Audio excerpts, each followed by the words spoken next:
Graça e paz, meus irmãos. Poder vos assentar em nome de Jesus. Quero agradecer de antemão a oportunidade confiada a mim pelo privilégio de poder ministrar a palavra de Deus. Obrigado, meu pastor. Obrigado aos irmãos por ter se desprendido dos seus afazeres e dado prioridade à palavra de Deus. Eu tenho certeza, irmãos, qualquer pessoa que subisse aqui e trouxesse algo da parte de Deus por meio da palavra ia edificar e vai edificar sempre a sua vida. Então, pelo privilégio de poder ouvirmos a palavra dele. Eu queria ser breve, tenho certeza que Deus tem uma palavra para o nosso coração. Queria compartilhar de um texto com os irmãos e dentro desse texto trazer algumas lições preciosas e práticas para nós aplicarmos sobre a nossa vida. Evangelho de Jesus, segundo escreveu o evangelista, o médico amado, assim chamado por Paulo, em uma de suas epístolas, capítulo é o de número 5, o verso de número 1 em diante. Vou ler 11 versos para nós contextualizarmos o texto ao qual nós iremos trazer um comentário acerca dele, em nome de Jesus. E você que encontrou, posso ouvir um amém? Ih, os irmãos não estão aí. Posso ouvir um amém? Agora sim, eu vi que os irmãos estão aí, estão comigo. Queridos, eu prometo ser breve, tá bom? Aguenta a mão comigo aí de 30, 40 minutos, prometo ser bem rápido, mas tenho certeza que Deus tem algo do céu para a nossa vida nessa noite, em nome de Jesus. O verso de número 1, está aqui na tela também, para quem quiser, e for mais fácil.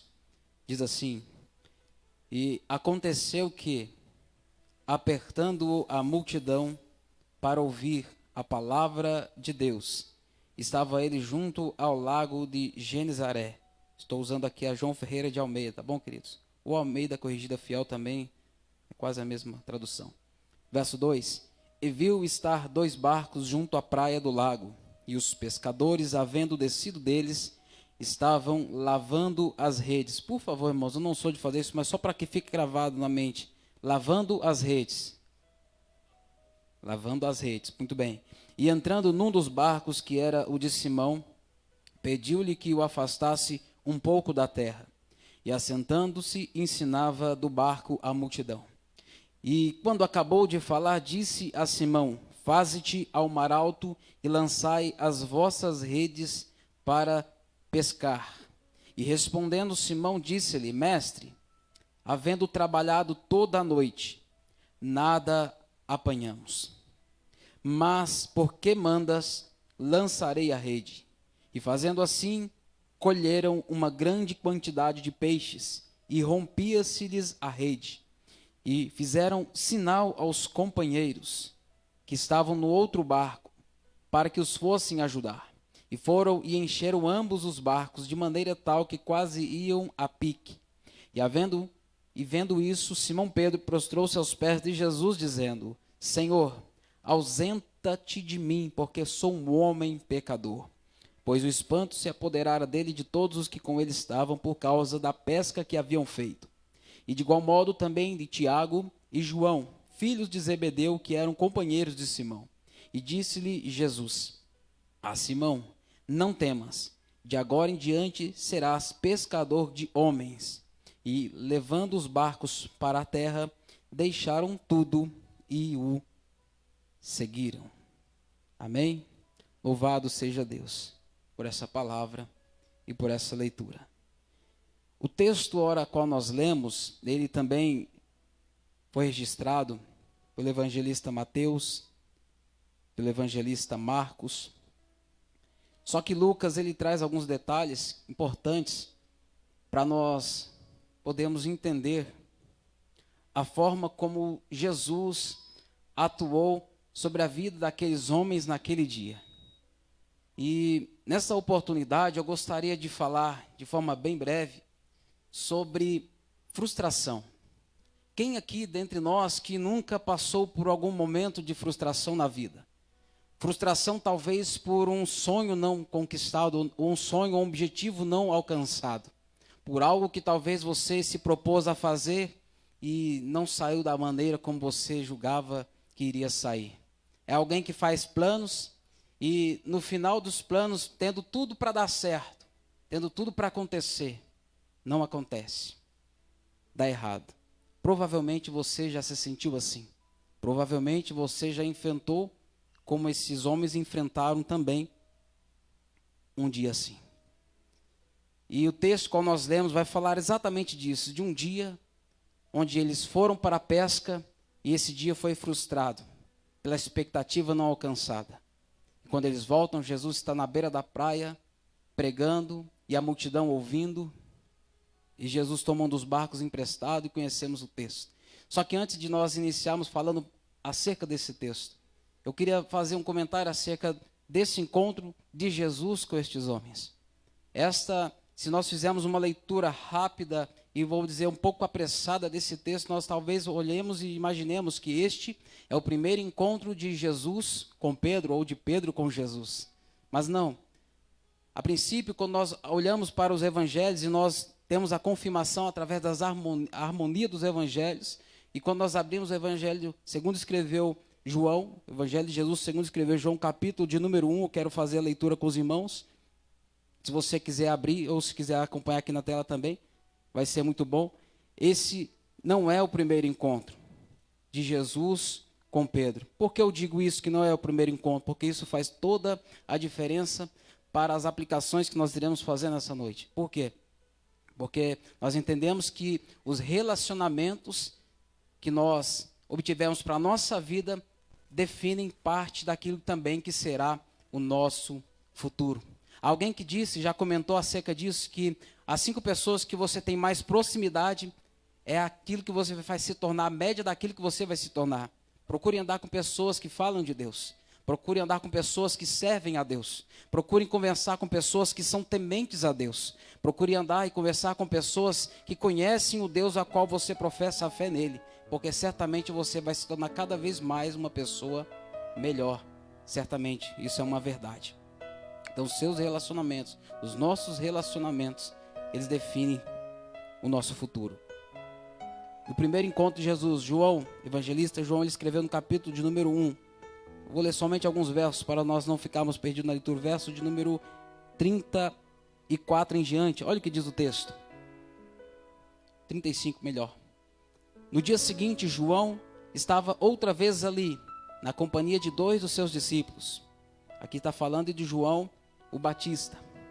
E vendo passar, Jesus disse, esta é a frase mais tremenda que já foi dita por esse profeta, João Batista. Eis aqui o Cordeiro de Deus. E os 2 discípulos ouviram-no dizer isto e seguiram a Jesus. E Jesus, voltando-se e vendo que eles o seguiam, disse-lhes, que buscais? E eles disseram, Rabi, que traduzido quer dizer mestre, onde moras? E ele lhes disse, vinde e vede. Foram e viram onde morava e ficaram com ele aquele dia.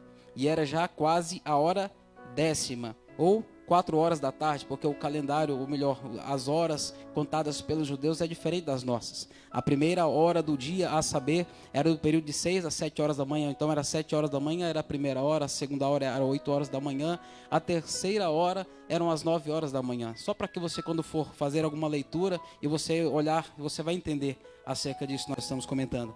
Verso 40, era André, irmão de Simão Pedro, um dos 2 que ouviram aquilo de João e o haviam seguido.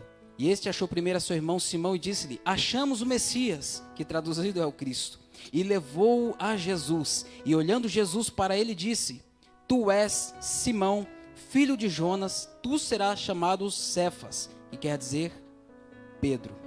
Somente até aqui por enquanto. O evangelista João, ele vai trazer um detalhe muito importante para nós. Primeiro, ele vai falar acerca de João o Batista, que estava batizando da além, do outro lado do Rio Jordão. João Batista, ele era a voz que clamava no deserto. Ele era aquele que anunciava o Cristo. Ele anunciava o Cristo que fora profetizado 700 anos antes, pela boca também do profeta Isaías. Então muitos conheciam a profecia. Muitos iam até João Batista porque sabia que a palavra que saía da boca dele era verdade. Até mesmo aqueles dias, sabe que João Batista estava inspirado, cheio da graça, cheio da autoridade, pastor Luan. E ele chamava os seus ouvintes e dizia, raça de víboras. Dessa forma mesmo, quem vos induziu a fugir da ira vindoura? Arrependei-vos e convertei-vos, porque chegado é o reino dos céus. Esse é o dia que ele estava mais inspirado. E todas as pessoas saíam das regiões mais longínquas e iam até o deserto para ouvir a mensagem de João Batista. Sabe por quê? Porque a palavra que ele falava produzia no coração dos seus ouvintes transformação, constrição, arrependimento do pecado, e eles voltavam seus corações para Deus, porque eles sabiam que o Messias havia de vir e que a boca de João era a boca de Deus na terra para aqueles dias. Então João Batista não era simplesmente um profeta que se vestia com roupas feitas por pele de camelo, que comia gafanhoto e mel silvestre. Não, ele tinha um ministério notório para aquele tempo. Até mesmo depois da sua morte, se você abrir o livro de Atos dos Apóstolos, no capítulo 19, os primeiros versos, quando Paulo está na sua terceira viagem missionária, que ele chega, ele vê alguns dos discípulos de João que não conheciam o batismo ainda com o Espírito Santo. Ele pergunta se eles haviam conhecido. Ele falou: nós nem sabíamos que havia Espírito Santo, porque eles haviam sido batizados por João, e no total eram 12 homens, 12 discípulos de João. Mesmo João já tendo morrido, ele ainda tinha discípulos que criam na pregação a qual ele havia pregado. Isso é importante para nós também, irmãos.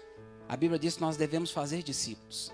Alguém olha para você, alguém olha para mim, alguém olha para um servo de Deus e espera certamente subtrair algo de bom dele. Principalmente, lógico, é claro isso é notório, o Evangelho de Jesus que flui através de nós. Então nós somos responsáveis por fazer discípulos. E João, ele é esse homem. Ele está no deserto, está pregando, está anunciando. E André, ouvindo a pregação de João Batista, ele vai até João, se torna um discípulo de João, porque ele sabia que o Cristo havia de vir, porque ele cria na pregação do Evangelho. E quando ele vai até João, certo dia maravilhoso, eu imagino que é o dia que João Batista, ele era primo de Jesus. 6 meses de diferença só de idade. E eu imagino que o dia mais alegre na vida dele, pastor Flávio, é o dia que ele almejava, ele desejava, ele tinha anseio de ver Jesus, de contemplar o Messias. Eu não sei como foi o sentimento, mas eu posso de alguma forma imaginar o dia da minha entrega a Cristo Jesus. O dia em que eu me entreguei ao Senhor, o dia que Ele visitou a minha vida, o dia que eu fui alcançado pelo Espírito Santo, o dia que a minha vida foi transformada, que foi o dia que eu vi Jesus também. Eu imagino a visão que João teve quando ele está lá no Jordão batizando. E ele vê Jesus caminhando, ele não se atém, ele olha e diz: eis o Cordeiro de Deus que tira o pecado do mundo. Ah, mas irmãos, entenda uma coisa, irmãos, é um privilégio que hoje eu, você, nós estamos tendo aqui de poder estarmos ouvindo a palavra de Jesus, porque essa palavra ela trouxe vida para quem estava morto, ela tirou lá da sepultura, lá da cova e trouxe a vida, e hoje nos deu a oportunidade de estar trazendo vida para outras pessoas também através da sua palavra. E João, ele teve essa oportunidade, ele teve este privilégio, ele teve esta ousadia de poder anunciar com esta palavra, dizendo: o Cordeiro de Deus vem aí. E ele mesmo dizia, ele era um profeta simples: este do qual eu vos falo, eu não sou digno nem sequer de desatar as alparcas ou as sandálias dos seus pés. Ele entendia quem era Jesus, ele sabia quem era o Messias. E André, que é um dos irmãos de Simão Pedro, se tornou discípulo dele. E nessa ocasião, nesse interim, quando Jesus vem, ele fala: olha André, eu imagino, não diz o texto, mas vamos conjecturar sem ferir o texto. Olha André, esse aqui é aquele que eu havia falado para vocês. Ele é o Cordeiro de Deus. E a Bíblia diz que André, que era discípulo de João, pastor, ele passa a ser discípulo de Jesus. E como há um ditado aí fora que diz que notícia ruim corre rápido, mas aqui a prova de que é exatamente o contrário também. Notícia boa também corre, porque quando ele vê que é Jesus, que é o Messias, que é o Cristo, ele vai correndo para a sua casa para chamar Pedro. Chega lá, ele chama Pedro e fala: olha Pedro, encontramos o Messias, encontramos o Cristo. E Pedro vai com André ao encontro de Jesus. Só que eu imagino, e pelo texto, pela inferência dentro do texto, entendemos que antes mesmo dele chegar a Jesus, de se apresentar, de dizer: eu sou o Pedro, antes mesmo disso acontecer, ou melhor, eu sou Simão, Jesus, ele toma a palavra, olha para Pedro e diz: tu és Simão, filho de Jonas. Sabe o que Jesus está dizendo aqui nas entrelinhas? Está dizendo para ele: olha, eu sei quem é você, eu conheço a tua história, eu conheço o teu passado, mas chegará um tempo em que você se tornará em uma outra pessoa, porque você se chamará Cefas, que quer dizer Pedro, que traduzindo também quer dizer Petros, ou pequeno fragmento da rocha. Nós aprendemos isso no nosso seminário teológico. Jesus está olhando para Pedro dizendo: olha, Pedro, eu conheço a tua história, eu conheço o teu passado, mas vai chegar um tempo em que você vai ser alcançado, vai ser transformado de uma forma tão tremenda que até o seu nome vai ser mudado. E foi exatamente isso que Jesus fez também na tua vida. Foi exatamente isso que Jesus fez conosco. Ele conhece a nossa história, Ele conhece o nosso passado, e melhor, Ele está projetando o meu e o teu futuro, porque Ele sabe o que tem melhor aqui para nós nesse tempo presente. E o interessante, quando eu olho para a vida de Pedro, irmãos, eu fico maravilhado, porque foi exatamente isso que aconteceu nesse primeiro encontro. Ele mudou a história de Pedro. Só que talvez Pedro não entendeu, e não podemos até dizer isso com certeza. Pedro não entendeu ainda o primeiro, através desse primeiro encontro. Por quê? Porque Pedro ele ainda não se tornara um discípulo de Jesus, ele se tornou um seguidor. E pelo texto nós conseguimos compreender isso. Esse é o primeiro encontro, esse é o primeiro contato que Pedro tem com Jesus, através do seu irmão André, que viu Jesus e foi até sua casa. Levou Jesus até a casa dele. E coisa boa é quando nós levamos Jesus para dentro da nossa casa. Coisa boa é quando nós damos a oportunidade de Jesus entrar, instaurar morada dentro da nossa casa. A nossa vida é alcançada, é transformada. Temos essa oportunidade. Esse foi o primeiro encontro. E quando nós olhamos para o evangelista Lucas, você já vai entender. Nós lemos o capítulo de número 5. Volta só um pouquinho, só o capítulo de número 4, verso de número 38 a seguir. Capítulo 4, verso 38 em diante. Diz assim: ora, levantando-se Jesus da sinagoga, entrou em casa de Simão, e a sogra de Simão estava enferma com muita febre, e rogaram-lhe por ela. Inclinando-se para ela, repreendeu a febre, e esta a deixou. E ela, levantando-se, logo servia-os. Entenda? Depois do encontro de Jesus com Pedro, com André, com os discípulos de João Batista, às margens do Jordão, depois de ter sido Jesus batizado por João Batista, para que se cumprisse toda a lei, ele sai, ele é levado pelo Espírito do Senhor ao deserto para ser tentado e provado. Ele vence depois de 40 dias e 40 noites. E depois dali, depois de se receber o batismo com o Espírito Santo, depois de ter aquela revelação maravilhosa do céu, o Espírito Santo descendo sobre ele como uma forma corpórea de uma pomba, ele sai e vai pregar nas sinagogas. E sinagogas era como se fosse um lugar como hoje nós estamos aqui reunidos, onde as pessoas, onde os judeus se reuniam para orar e para falar da Torá, para falar da palavra. E ele vai anunciar o reino dos céus dentro das sinagogas. Ele vai anunciar, e numa dessas ocasiões, é o verso de número 38. Ora, levantando-se Jesus da sinagoga, entrou em casa de Simão. Eu imagino Jesus saindo depois de pregar num culto, talvez um culto de terça-feira como esse, um culto de ensino, e voltando para sua casa, talvez alguém o interpela no meio do caminho: Jesus, estão precisando do Senhor lá na casa de Simão. A sogra dele está enferma. Porque a Bíblia diz que clamaram por ela. E Jesus vai até a casa de Simão, entra dentro da casa de Simão, cura a sogra de Simão. Por isso nós temos que amar as sogras. Jesus amou essa mulher aqui, era sogra. E a Bíblia diz que imediatamente a febre a deixou, e quando ela sentiu-se curada, ela se levantou e passou a servi-los. Meu irmão, Isaías 53 vai dizer que ele tomou sobre si as nossas dores. O castigo que nos traz a paz estava sobre os seus ombros. Pelas suas pisaduras nós fomos sarados. Jesus, ele veio para curar a humanidade da enfermidade causada pelo pecado. Ora, quando isso acontece, nós devemos nos colocar diante dele e passar a servi-lo.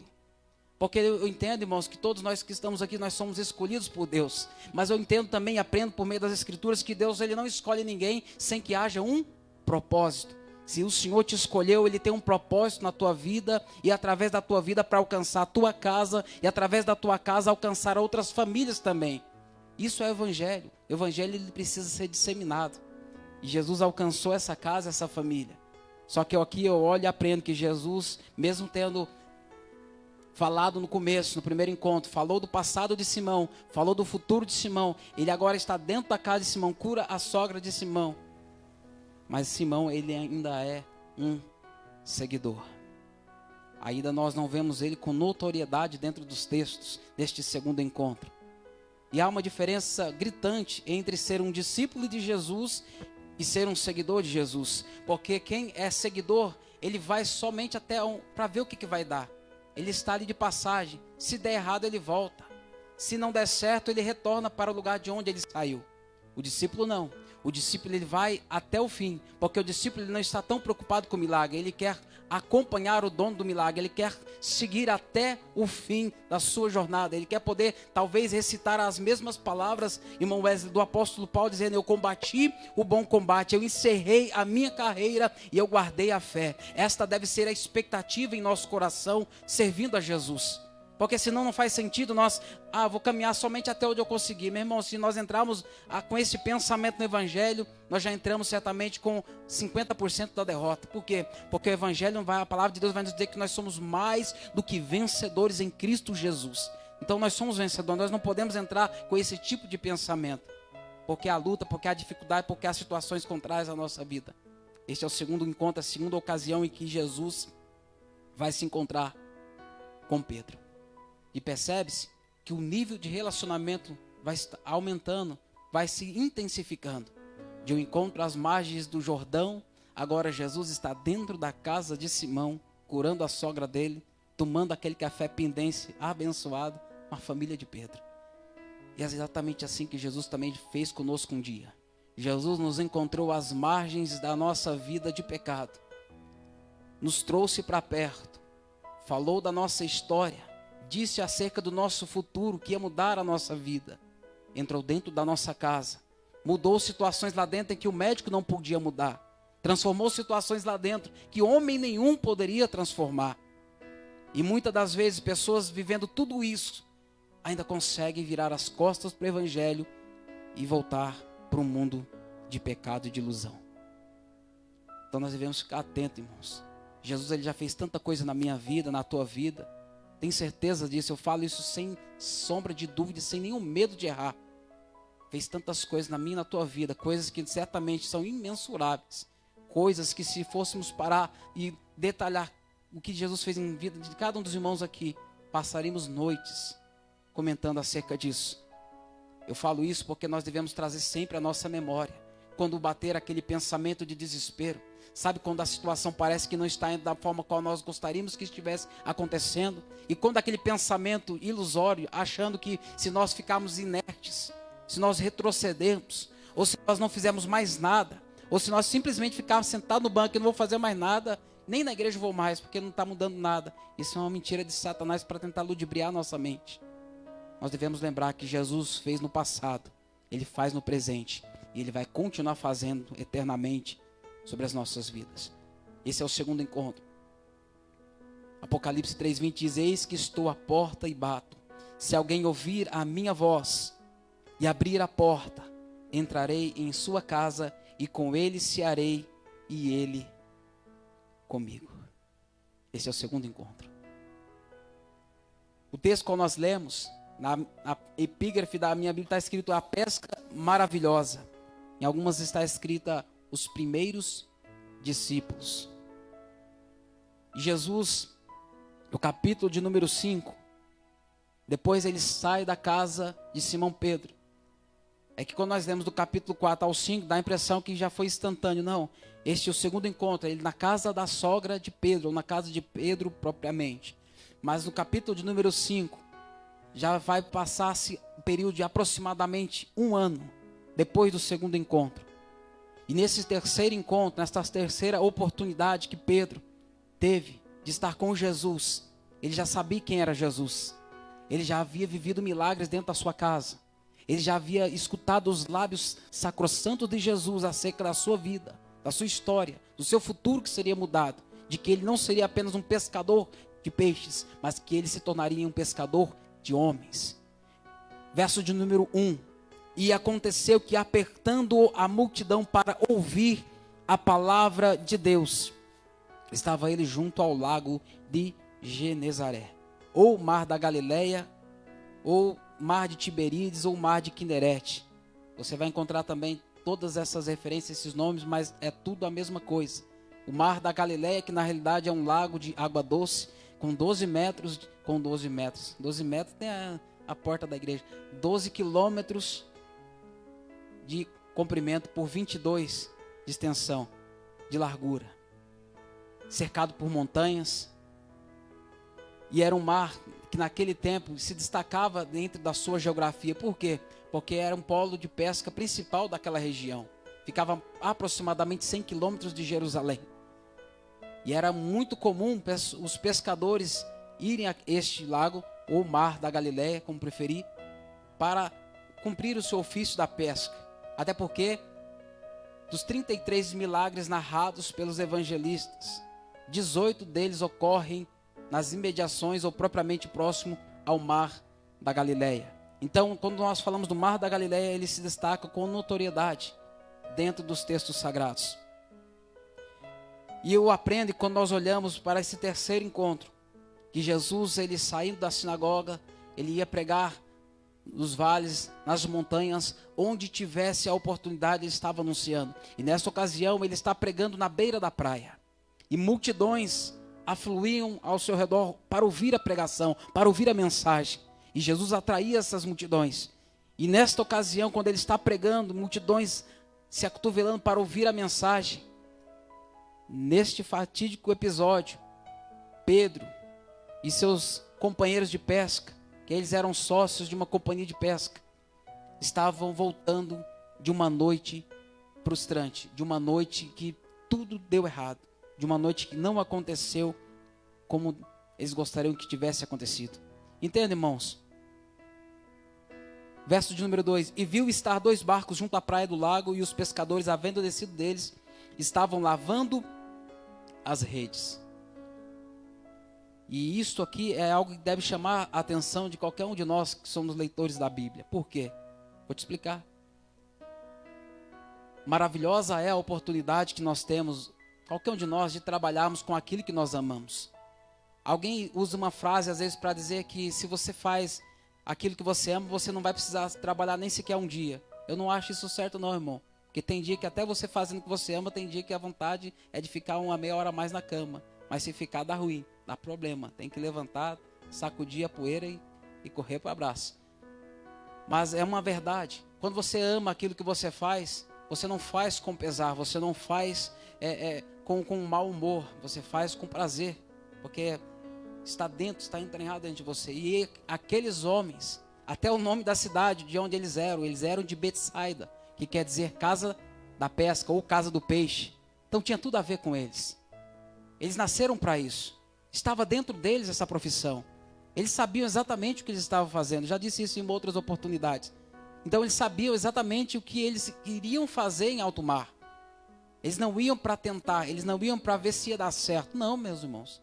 Eles iam para pescar e voltavam alegres, se regozijando. E dura coisa é você fazer algo e não obter resultado positivo daquilo que você empenhou força, daquilo que você empenhou, talvez, recursos financeiros.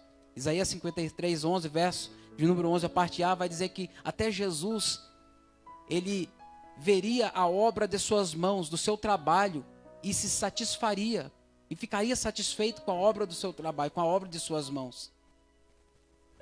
Então, eu tenho certeza que nenhum de nós aqui gosta de investir algo, de fazer algo e não obter um retorno daquilo. E esses homens, eles saem para mais um dia de pescaria. Tudo pronto.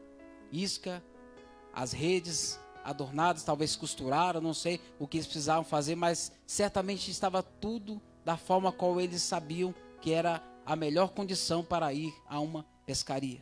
Olharam para a lua, o clima, as velas, o barco, tudo perfeito. Foram madrugada adentro. Porque quem quer pescar peixe grande, ele vai pelas madrugadas, ele vai à noite. E com redes. Só que depois de um dia inteiro de trabalho, o resultado que eles obtiveram foi frustrado e desmotivador para qualquer pessoa. Eles voltam agora para a beira da praia. E quando eles voltam, Jesus, olha o cenário montado, Jesus pregando, a multidão ouvindo, e ele certamente aquilo chama atenção. E Jesus vê 2 barcos. Só que entenda, irmãos, uma coisa. Naquele tempo, na região do Mar da Galileia, não havia somente barcos de pesca. Não havia somente frotas de barcos pesqueiros. Havia-se naquele tempo também os barcos que eram usados como meios de transporte, como balsas, para fazer a travessia de passageiros, de jumentos, de cargas, enfim. E segundo historiadores, acredita-se, não podemos afirmar um número exato, mas que havia de pelo menos de 3 a 4 mil barcos naquela região, dentro daquele período onde Jesus estava pregando. Isso me chamou a atenção, por quê? Porque a Bíblia diz que Jesus viu 2. Dos 2, ele escolheu 1. E sabe o que isso já nos ensina? Que Jesus não usa a minha vida, não usa a tua vida, não usa a vida de cada um de nós que aqui está por falta de opção. Existem milhares e milhares de pessoas que Jesus pode usar. Mas se ele quer usar a tua vida, porque algum propósito ele tem. Porque algo grande ele quer fazer através da tua vida. Porque algo maravilhoso ele quer fazer através de você. Então sinta-se alguém privilegiado por Deus ter escolhido a tua vida, o barco da tua vida, para fazer algo extraordinário que vai marcar a vida de pessoas. Porque foi assim que aconteceu com estes homens. Jesus vê eles lavando as redes. Isso aqui deve chamar a nossa atenção, por quê, irmãos? Porque ao chegar à beira da praia, ao atracar o seu barco no porto, tá aí tudo bem, normal? Até descer do barco, tá tranquilo, eles estão voltando de um dia difícil, de trabalho que não deu certo. Mas o que chama a atenção dentro do texto é, o evangelista Lucas, ele vai narrar com detalhes preciosos. Eles estavam lavando as redes. Entenda, e as redes daquele tempo, já que é um culto de ensino, isso é importante nós entendermos que nós estamos falando daquele tempo, do contexto daquela época. Não eram redes como as dos dias de hoje, feitas de nylon, com um nylon resistente, que nem atrair, meu irmão, se você pegar, não consegue arrebentar o nylon, forte. Não, naquele tempo as redes eram feitas com peles de animais. Eram entrelaçadas com cordas e as cordas eram feitas com peles de animais. Ou seja, eles não lavavam as redes com frequência. Quando eles paravam para fazer essa função, para fazer isto, era algo muito trabalhoso, era uma mão de obra terrível para que isso fosse feito. Mas ao mesmo tempo, eles lavando as redes, isso quer dizer muita coisa, nós vamos falar acerca disso daqui a pouco. Por quê? Porque às vezes nós também nos encontramos nesta mesma condição.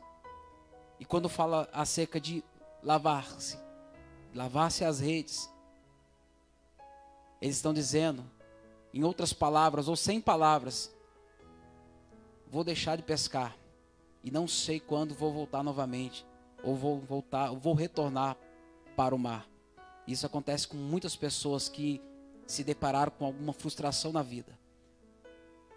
Isso acontece dentro de igreja. Isso acontece dentro de casamento. Isso acontece de pais para com filhos, que às vezes sofreram frustrações amargas e já não conseguem mais abraçar o filho como abraçava antes. Maridos e mulheres e esposas que às vezes já não conseguem ter mais a mesma afinidade como tinha antes, por conta de alguma coisa que frustrou um ao outro. Relacionamento de irmãos que às vezes já não é mais da mesma maneira por conta de uma frustração. E é exatamente isso que nós precisamos fazer. Precisamos lavar as nossas redes. Precisamos lavar as redes dos nossos ressentimentos, as redes das amarras que nos prendem a sentimentos que não glorificam a Deus. Sentimentos estes que às vezes nos impedem de viver coisas extraordinárias que Deus tem preparado para a nossa vida. Lavar as redes é exatamente isso. Porque depois de um dia inteiro de pesca e vários dias consecutivos de pesca, muita coisa ficava presa à rede. Lodo, lama, sujeira. Então a rede começava a ficar mais pesada, a rede começava a ter um trabalho dobrado para fazer aquela função, aquele ofício. De igual modo acontece também com a sua vida, com a minha vida, irmãos. Precisamos também tirar esse tempo exclusivo para lavar as nossas redes, das frustrações, das coisas que não deram certo, daquilo que não saiu da forma como nós queríamos que tivesse saído. Você pode nessa noite, assim como Pedro, assim como aqueles pescadores estavam naquela manhã frustrante, lavando as suas redes, dizendo: não sei quando vou voltar novamente a fazer isso. Sonhos, projetos, pessoas que estão aqui talvez que você pregava, você louvava a Deus, você adorava ao Senhor com tanta graça, com maestria. Isso já não faz parte mais da tua realidade nos dias de hoje. Você que se empenhava quando era para fazer algo na igreja, você era primeiro. E hoje já não faz mais parte do seu cotidiano. Essa palavra é para mim, essa palavra é para você, irmãos. Nós precisamos lavar as nossas redes. Permitir que Jesus faça algo na nossa vida. E eu aprendo quando eu olho para alguns textos bíblicos que Jesus ele chega exatamente no momento exato. Sabe aquele momento que nós dissemos: olha, eu não aguento mais. Não dá mais para mim, não vou continuar, eu vou parar, eu vou entregar minha credencial, minha carteirinha. Eu não vou mais pregar, não vou mais louvar, não vou mais cuidar de departamento nenhum, não aguento mais. Porque já me frustrei demais, já me decepcionei demais. Jesus está dizendo para mim e para você: eu cheguei nesse exato momento para mudar a tua história. Você se lembra, Lucas capítulo 7, do verso 11 ao 17, a viúva de Naim está num cortejo fúnebre, indo enterrar seu único filho. Já havia enterrado seu marido, e o cortejo está nas portas da cidade, no limiar, no limite, e Jesus se apresenta diante dela e diz: mulher, não chores. Jesus interrompe o cortejo, libera uma palavra sobre a vida do menino. O menino ele é trazido de volta à vida, é restituído à sua mãe, e aquilo que era um momento de dor e de angústia se transformou em culto de celebração para a glória do nome do Senhor. Porque quando Jesus chega, algo acontece, meus irmãos. Quando Jesus chega, a situação ela tem que ser mudada, ela tem que ser transformada. Isso é prova na vida destes pescadores. Só esse texto? Claro que não. Marcos capítulo de número 5, verso de número 1 em diante. Quando Jesus chega, quando ele pisa os pés na cidade de Gadara, um jovem, um moço, que era atormentado por uma legião de demônios, que vivia entre os sepulcros, que nem correntes eram capazes de prendê-lo. Jesus liberou uma palavra sobre a vida daquele endemoniado. Ele foi liberto e se tornou um missionário e pregou para várias cidades, e muitas pessoas, através do testemunho dele, se converteram ao Senhor. Porque Jesus chegou no exato momento em que ele mais precisava. Assim aconteceu também com a minha e com a tua vida. Mateus capítulo 14, verso 22 em diante. Conhecemos o texto. Os discípulos estão exatamente aqui, no mar da Galileia. Tempestade, batendo contra o barco. A água por cima do barco. Eles apavorados. Jesus não estava com eles nesse momento. O irmão fez até a leitura aqui no momento que Jesus os obriga a entrarem dentro do barco. Só que no meio do mar, Jesus vem caminhando sobre as águas. E a voz na ordem de comando era: aquieta-te, mar, acalma-te, vento. E a situação mudou na mesma hora. Poderia falar de Lázaro, e comentei acerca dele esses dias, dentro de uma cova, dentro de um túmulo, amarrado, envolto em faixas. Ele não estava enxergando, mas ele ouviu uma voz que chamava pelo seu nome e dizia: Lázaro, vem para fora. E Lázaro ouviu a voz de Jesus, mesmo não enxergando. Ele foi até a direção onde Jesus estava, porque ele foi guiado pela voz do Mestre. Meus irmãos, o mundo qual hoje nós estamos vivendo, existem muitas vozes, muitos murmurinhos, muitos faladores. Mas a Bíblia diz que as más conversações corrompem os bons costumes. Tome cuidado. Não empreste os seus ouvidos para conversa fiada, para faladores, para pessoas que não têm compromisso com a verdade, com a palavra de Deus. Porque senão você pode ter consequências ruins, amargas. Jesus agora ele está no barco e ele vai mudar a história. verso de número 4, estou finalizando, irmãos. Verso de número 3, e entrando num dos barcos, que era o de Simão, pediu-lhe que o afastasse um pouco da terra, e assentando, ensinava do barco a multidão. Vamos lá. Jesus está pregando, a multidão está ouvindo, só que agora há um problema. Qual? A multidão está oprimindo Jesus. Jesus olha para trás, só tem um mar, não tem espaço mais para ele. Ele pega um dos barcos emprestados, a saber o de Simão. Ele usa o barco de Simão como púlpito para continuar a pregação e a ministração e continuar alimentando aquela multidão. E aqui eu percebo algo tremendo e maravilhoso e aplico para nós também. Jesus, ele quer usar o barco da minha vida e da tua vida como púlpito para a pregação do evangelho. Através da minha e da tua vida, Jesus quer também alcançar multidões para o reino da sua glória. Ele quer usar a nossa vida para alcançar vidas também que estão mortas no pecado, que estão precisando e clamando por ajuda e por misericórdia, sedentas por ouvir essa palavra que Jesus confiou a mim, que Jesus confiou a cada um de nós. Essa palavra é para nós, irmãos. Seria eu negligente, seria um irresponsável se eu não usasse e se eu não usar essa palavra, nem que seja para falar de Jesus para uma alma durante o meu dia, tendo a oportunidade. Nós não podemos nos acovardar, porque essa palavra mudou a minha história e vai continuar mudando a história de outras vidas também através de nós. Lucas capítulo de número 5, ainda vamos lá, verso de número 4, depois de Jesus tomar o barco emprestado e continuar a pregação, e quando acabou de falar, disse a Simão, faze-te ao mar alto e lançai as vossas redes para pescar. Irmãos, um ponto que nós devemos marcar e entender aqui, é que Jesus, ele escolheu, dos milhares de barcos que ele viu 2, mas ele escolheu um, e ele vai escolher o barco de quem? De Pedro, ou de Simão, como preferir. E eu aprendo que o método de escolha de Deus, ele é totalmente contraditório ao nosso. Certamente eu imagino, não sei você, mas se você fosse escolher naquele dia um barco para entrar, um barco para tomar posse, tomar emprestado, certamente qualquer um de nós aqui escolheria um barco que estivesse cheio de peixe, com pescadores sorrindo, com pescadores alegres, depois de um dia maravilhoso de pesca. Só que Paulo, ele vai escrever aos irmãos de Coríntios, capítulo de número 1, verso de número 26, irmãos, contemplai a vossa vocação, pois não foram convocados muitos sábios de acordo com critérios humanos, nem muitos poderosos, nem tampouco nobres. Pelo contrário, Deus escolheu justamente os que para o mundo é insensatez para envergonhar os sábios. E escolheu precisamente o que o mundo julga fraco para ridicularizar o que é forte. Ele escolheu o que do ponto de vista do mundo é insignificante, desprezado e o que nada é para reduzir o que a nada aquilo que é. Entende, irmãos? No mundo hoje a qual nós vivemos, deixa eu consultar o Google, 8 milhões, Marcelo, no mundo? Aumentou, na pandemia deu uma crescida aí nesse número. Tem mais. Mais de 8 bilhões de pessoas no mundo, no planeta Terra, irmãos. Jesus escolheu você. Escolheu o barco da tua vida. Meu irmão, isso é um privilégio. Ele escolheu o barco da tua vida. Ele não foi, irmãos, nos palacetes.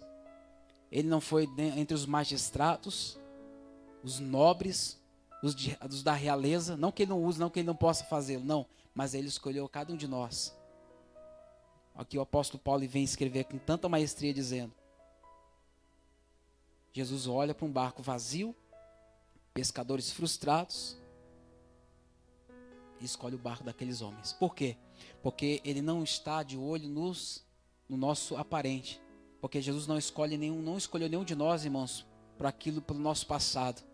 Não, ele escolheu você porque ele sabe o teu futuro. Ele sabe as almas que você vai render para ele lá na frente. Ele sabe as obras que as tuas mãos vão produzir para o reino lá na frente. Por quê? Porque ele sabia que você estaria sendo alimentado pela palavra dele, sendo capacitado por ele, para que esta obra acontecesse através da sua vida, através da sua história. Porque eu digo isso? Porque alguém olhou para Pedro e olhou e disse: pescador frustrado, negligente, barco vazio.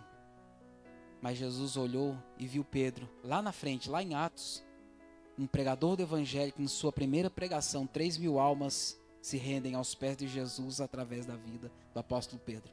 Então, meu irmão, fica tranquilo, Jesus escolheu a tua vida, não por aquilo que você foi um dia, não por aquilo do teu passado, não fique às vezes se culpando, sabe? Tem gente que é meio masoquista, sabe? Gosta de ficar se mutilando, eu não valho nada, eu não presto, meu Deus do céu, para com isso, meu irmão, você é servo de Deus, você é uma joia rara nas mãos do Senhor, você é um vaso escolhido na mão de Deus. Alguém olhou para Paulo e diz, olha, eis aí um perseguidor da igreja, um matador de crente, o homem não vale nada, o homem é ruim, sanguinário, uma fera selvagem, como alguns chamavam em algumas traduções. Ele respirava ameaças de morte contra os cristãos.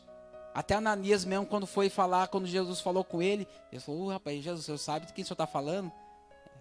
O homem é ruim. Ananias, fica tranquilo. Podem falar o que for dele, mas para mim, Jesus falando, para mim ele é um vaso escolhido. E eu vou mostrar para ele o quanto importa sofrer, o quanto convém sofrer por causa do meu nome. Porque Jesus via lá na frente os resultados que o apóstolo Paulo, aquele perseguidor de crente, renderia ao reino dos céus. Então não importa o que as pessoas olham para você, apontam e digam. O que importa é o que Jesus aponta para você e diz, é meu servo, é escolhido, é ungido, é vaso, é um consagrado, é um homem de Deus, uma mulher de Deus, é alguém que eu vou usar nessa terra para glorificar o meu nome. Louvado seja o nome de Jesus. Entenda, verso de número 6. O resultado daquele dia deu errado. Melhor, verso 5 ainda, para contextualizarmos. E respondendo Simão, depois de ter sido convidado para pescar novamente, disse-lhe, mestre, havendo trabalhado toda a noite, nada apanhamos, mas porque mandas, lançarei a rede. Irmãos, entenda. Já estou finalizando. Mais 10 minutinhos e nós encerramos. Mais 5. Naquele dia, algum propósito Jesus teve para que aqueles peixes não entrassem na rede de Simão. Porque eu aprendo quando eu olho para esse cenário que era algo incomum acontecer com eles. Era algo que eles nunca haviam visto. Só que algo que eles nunca haviam visto e presenciado foi o contraste para aquilo que eles haviam também presenciado depois da frustração. Porque é sempre assim, a frustração sempre vai, ou melhor, o milagre, a bênção, a transformação, a provisão de Deus, ela sempre é maior ao fato proporcional daquilo que você viveu, entendeu? Vou explicar. Viveram um dia terrível, não tinha peixe, não tinha provisão, só que a Bíblia diz, e fazendo assim, colheram uma grande quantidade de peixes e rompia-se-lhes a rede. O resultado naquele dia deu errado. Eles estavam no lugar certo, com tudo para dar certo, e deu errado. Só que Jesus chegou para mudar os resultados na vida daqueles homens. Quando Jesus chega, o cenário ele é transformado, ele é mudado. Só que eu aprendo que na nossa vida também não é diferente, não foi diferente. Por que Pedro ele ficou na praia? Porque não lhe restava outra condição que não fosse esperar a finalização da mensagem de Jesus. Se ele tivesse voltado, certamente, com o barco cheio, com a provisão que ele havia almejado, ele já tinha descarregado o barco dele, meu irmão, atracado o barquinho dele, deixado as redes preparadas para o próximo dia de pescaria e tinha ido embora. Mas naquele dia eu imagino Jesus dando ordem aos peixes, da mesma forma que Deus um dia ordenou para o peixe dar uma carona para Jonas. Seguinte, peixes, meus servos, não vai entrar nenhum peixe na rede de Simão hoje. Tá bom? Tranquilo. Eu imagino os peixes tudo olhando, de camarote, comendo pipoca lá e olhando, né, o cenário lá e tentando pescar e não via peixe. Isso não está escrito não, mas isso é tradução minha, tá? Comendo pipoca. E nada aconteceu. Por que isso acontece? Porque é isso que acontece conosco também. Às vezes Jesus permite situações na nossa vida darem errado, situações na nossa vida serem frustrantes, para que nós venhamos dar mais atenção à voz de Deus sobre a nossa vida. Sabe aquele momento que Deus está falando conosco que a gente fica igual menino, minha mãe chama de mal ouvido, mal criado? A mãe está falando, o menino está correndo para lá e para cá e não dá atenção. Exatamente isso que acontece conosco. Olha o que diz a palavra, de sorte que a fé é pelo ouvir, e ouvir pela palavra de Deus. Porque Paulo escreve aos Coríntios, nós não damos por vista, por aquilo que vemos, mas por aquilo que nós cremos. Então é por fé. E tudo que não é feito por fé é pecado. Lucas, ele vai narrar com maestria acerca deste cenário vivido. E a Bíblia diz, e fazendo assim, isso aqui também me chamou a atenção para nós finalizarmos. Pedro, ele não vai camuflar os seus sentimentos.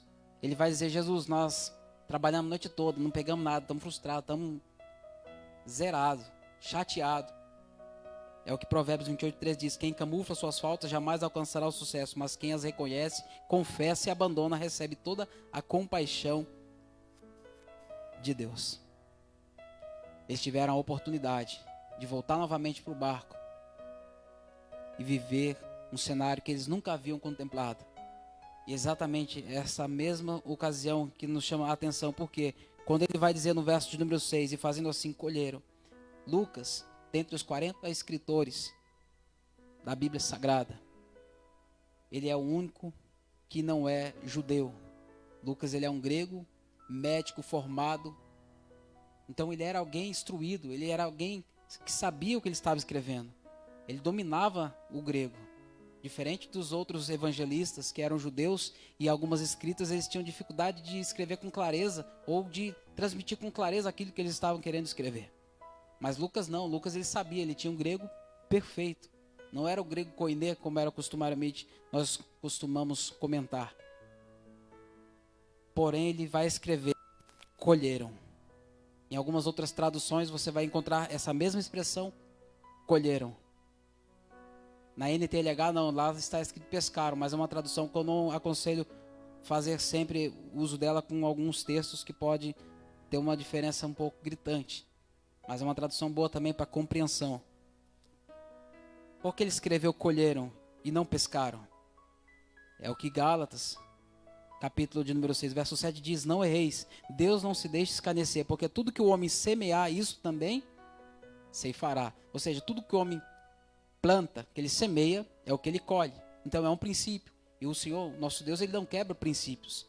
Mas aqui está dizendo que eles colheram. Então se eles colheram, é porque eles plantaram. Sim ou não? Estão comigo nessa? Sim ou não? Então eles plantaram alguma coisa. E a pergunta é, que nós devemos fazer ao texto. Mas o que foi que eles plantaram naquela manhã? Depois de ouvir a pregação de Jesus. Eles plantaram, eles semearam aquilo que eles emprestaram para Jesus. Um barco vazio e frustrado. Porque é sempre assim, eu cometo sempre isso, é uma verdade. Porque o Senhor ele sempre vai requerer de nós aquilo que nós precisamos. O que eles precisavam naquela manhã era peixe, era provisão. E o que eles ofertaram? Aquilo que eles precisavam, a ferramenta que eles tinham para o trabalho, que não deu sucesso, que não deu em nada. E foi exatamente isso que eles ofertaram para Jesus. E Jesus devolveu para eles um barco cheio de peixes e com a provisão necessária. Ou seja, devolveu e entregou para eles melhor do que quando eles haviam entregado a Jesus. E poderíamos citar vários textos.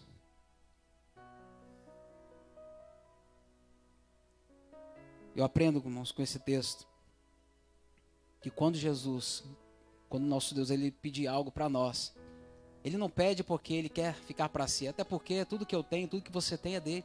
Se você não tivesse recebido das mãos dele, você não teria.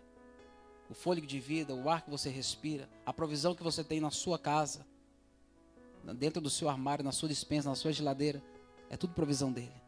O dinheiro que está na sua conta bancária é provisão dele. Ele proveu para a tua vida. Então quando ele te pede algo, quando ele me pede algo, ele não quer ficar para ele. Não, ele quer nos devolver melhor do que quando ele recebeu de nossas mãos. Prova disso? Abraão. Abraão, ele recebe um filho, o filho da promessa, Isaac. Mas um dia Deus pede para ele Isaac. E ele, obediente, ele vai até o Moriá com Isaac. Oferece o filho dele a Deus. Deus até toma para si, só que Deus não permite ele sacrificar o filho. Devolve Isaac para ele novamente. Porque ele queria ver a obediência e o amor de Abraão onde é que estava. E ele toma de volta o seu Isaac. E além de ser pai de Isaac, ele também se tornou pai de multidões. Ou pai de nações. Ana queria um filho. Samuel capítulo de número 1. E o que ela mais desejava na sua alma era ter um filho. E um dia, em uma oração, ela fala: Senhor, se o Senhor um dia, se o Senhor se lembrar e fizer menção da tua serva e lembrar de mim, Senhor, e me deres um filho varão, eu o entregarei todos os dias na casa do Senhor. O que ela mais queria, ela falou: vou entregar. A Bíblia diz que ela recebe um filho, Samuel. Samuel que foi profeta, Samuel que foi juiz, Samuel foi um sacerdote. Samuel teve um ministério maravilhoso. E além disso, ela teve filhos e filhas após Samuel. Por quê? Porque o Senhor, Ele sempre vai nos entregar tudo melhor e maior do que quando nós entregamos para Ele. Poderíamos citar inúmeros textos. Um texto muito citado, talvez, sempre comento, a multiplicação dos pães e peixes. Da mesma forma aconteceu ali. 5 pães e 2 peixes é o que se tinha. Jesus falou: me dá. Jesus levanta, erga aos céus, abençoa. Depois de ter dado graça, devolve aos seus discípulos e diz: olha, dá vocês de comer esse povo. E eles distribuem. Mais de 5.000 pessoas, fora as mulheres e crianças, se alimentam. Ainda sobraram-se 12 cestos cheios. Por quê? Porque Ele sempre vai nos devolver melhor do que quando nós entregamos a Ele. João capítulo 4, a mulher lá no Porto de Samaria, ela foi buscar o quê? Água. Jesus chega e pede o que para ela? Alguém se atreve a responder? Água. Muito bem, muito obrigado, profeta. E ela foi buscar água, Jesus pede água, e ela diz, e Jesus diz para ela: olha, se você souber com quem você está falando, a água que eu te der fará em você uma fonte a jorrar para a vida eterna. Ou seja, o que é mais, um copo de água ou uma fonte de água? Uma fonte. E é o que Jesus propôs para ela. Mas Jesus pediu para ela o quê? Só um copo de água. Exatamente isso que aconteceu na vida daqueles homens. Finaliza o verso de número 9, 10 e 11, para finalizarmos. Pois que o espanto se apoderara dele e de todos os que com ele estavam por causa da pesca que haviam feito.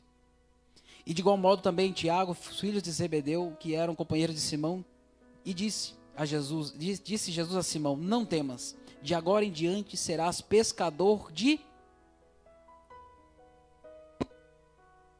homens. Qual que é a diferença entre pescar peixe e pescar homem? Simples.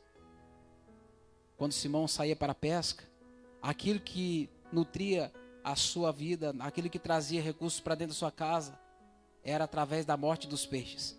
Agora ele vai se tornar um pescador de homens. Ele vai tirar pessoas que estão mortas no pecado e apresentar a elas a vida eterna por meio de Cristo Jesus. Verso de número 11. E levando os barcos para a terra, deixaram tudo e o seguiram. E fecha a minha fala nesse verso de número 11.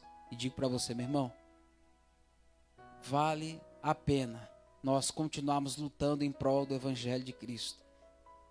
Ainda que haja frustrações, ainda que algo não esteja acontecendo da forma qual você gostaria, saiba que Jesus, ele chega no exato momento, no momento que você está lavando as redes, no momento que você está dizendo: não aguento mais, eu não consigo mais prosseguir, eu não vou voltar mais a fazer isso. Jesus chega e muda o cenário da história e faz de você, faz de nós pescadores de homens, para que o reino seja glorificado através da nossa vida. E a Bíblia diz que eles deixaram tudo, depois de viver o maior milagre da vida deles. Primeiro cenário, nunca viram aquilo acontecer. Um dia de pescaria frustrante, irmãos, daquela forma, eu imagino, nunca eles haviam vivido, nunca. E agora, eles também nunca haviam vivido isso aqui, ao ponto dos peixes, as redes quase se romperem de tanto peixe. Exatamente isso que Jesus, ele faz também na vida dos seus servos, na vida daquele que entende. Aqui Pedro agora deixou de ser um seguidor e passou a ser discípulo de Jesus. Então, meu irmão, aproveite as oportunidades. Aproveite as oportunidades que Jesus, ele tem dado a cada um de nós, a você. E não seja apenas um seguidor de Cristo. Não curta apenas aquilo que ele faz na tua vida. Não, seja um discípulo. Vá com ele até o fim. Fique com ele até as últimas consequências. Porque ele vai garantir o final, vai garantir o teu futuro, vai garantir a tua travessia até onde ele prometeu para você, que você vai chegar. Amém? Quero agradecer a Deus pela oportunidade. Retorno o trabalho ao pastor. Deus continue abençoando a vida dos irmãos em nome de Jesus.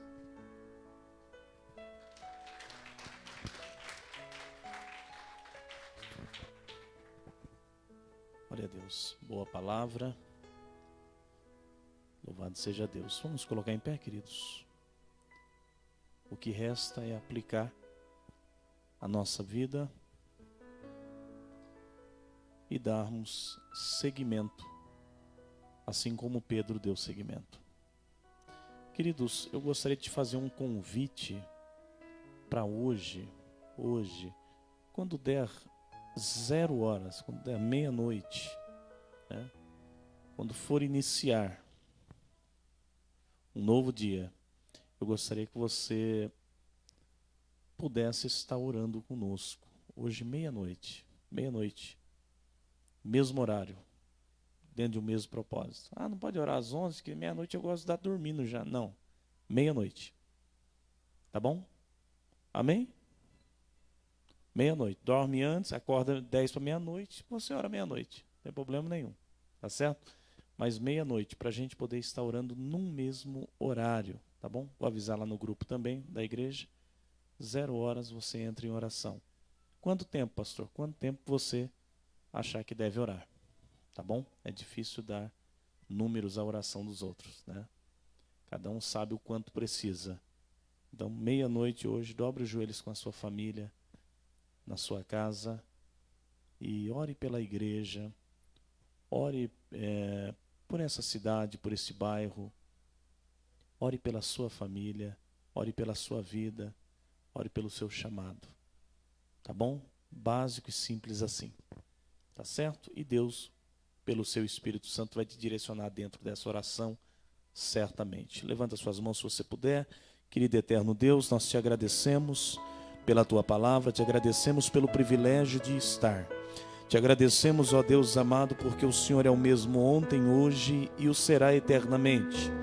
Senhor, obrigado, ó Deus amado, por nos instruir mais uma vez. Leva-nos em segurança para os nossos lares. Guarda-nos, ó Pai amado, mais uma vez. Em nome de Jesus, que enquanto, ó Deus amado, descansarmos, que a tua obra continue sendo executada em nossa vida, em nossa família. Pai, te agradecemos por toda a bondade, agradecemos por ter nos chamado, ó Deus amado, a essa obra tão maravilhosa. Ó Deus, te agradecemos por tudo, por todas as transformações, por todas as mudanças que o Senhor fez em nossa vida, por toda novidade, por toda boa dádiva, por todo dom perfeito, por tudo que o Senhor, meu Pai amado, fez e faz e certamente ainda fará. Ó Deus, em nós e através de nós. Guarda cada pessoa, guarda a tua igreja, guarda o teu povo. Ó Deus, em nome de Jesus é o que nós te pedimos. E desde já te agradecemos em nome do teu Filho amado Jesus Cristo, que assim seja. Amém. Com as mãos abertas e estendidas, que o grande amor de Deus, a graça de nosso Senhor e Salvador Jesus Cristo e as consolações do amado e querido Espírito Santo permaneçam sobre as nossas vidas, hoje e sempre, e todos possamos dizer amém. Que Deus te abençoe em Cristo. Despeça de quem está ao seu lado, saúde com a paz e aplaude Jesus, né? Que Deus abençoe. Vá em paz.